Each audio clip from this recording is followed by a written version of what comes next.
Principles of Management by Henry Fayol. Henry Fayol was a French industrialist. He joined as an engineer in a mining company and he rose to the position of managing director in 1888.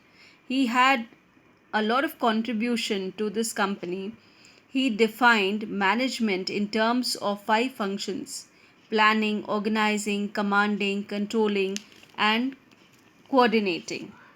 And he also developed 14 principles which we have to study. So let us know what are the 14 principles that has been evolved by Henry Fayol, which is still date being used by the management people. So the first one, division of work.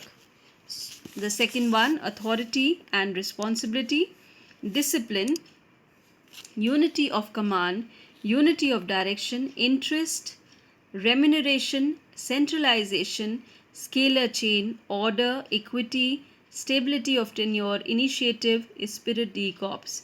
Here, when we are talking about interest, interest means subordination of individual interest to general interest.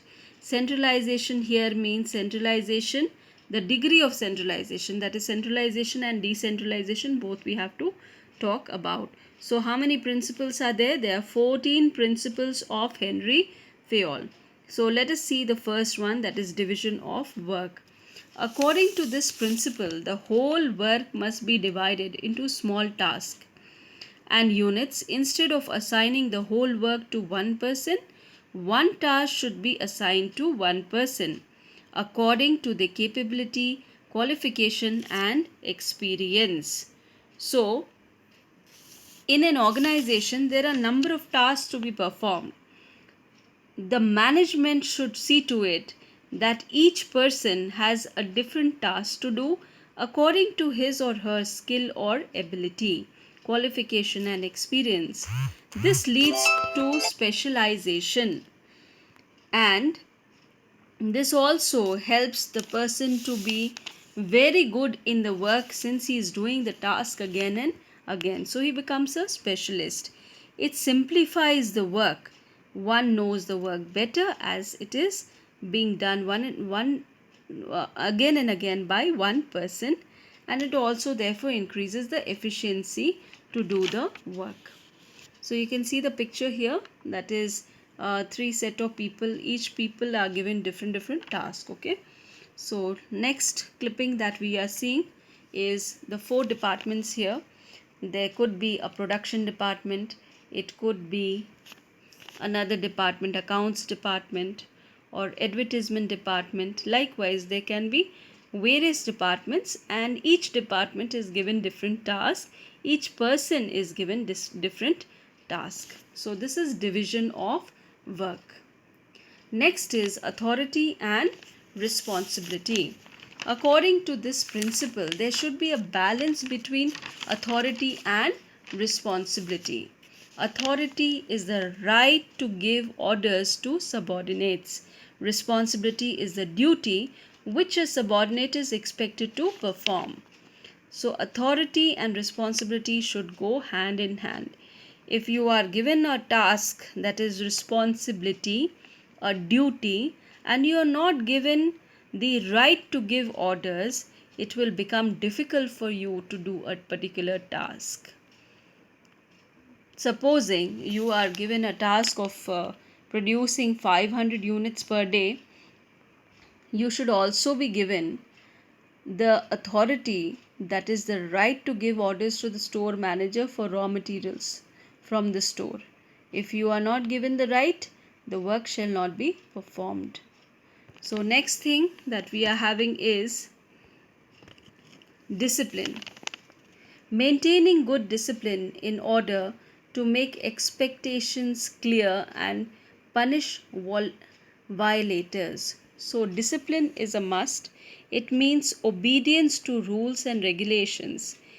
For smooth working, better relations between manager and employee can be brought about only by discipline. Next is unity of command. It says that each subordinate should receive order and be accountable to only one and one superior. If a subordinate is getting orders from a number of superiors, it becomes very confusing for the person who is receiving the orders. Whom should he follow? Whose work should be done before?